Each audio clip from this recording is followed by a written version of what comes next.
Zero cooler.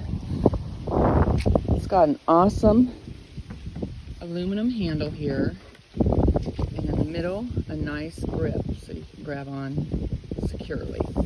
The locks are really nice. They fit securely.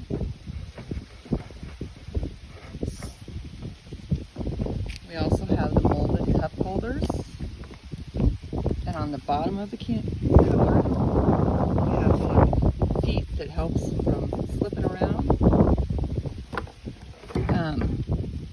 We were on a 10-hour trip, and the cooler kept the drinks cold the whole time. It's a 10-liter cooler. I picked lime green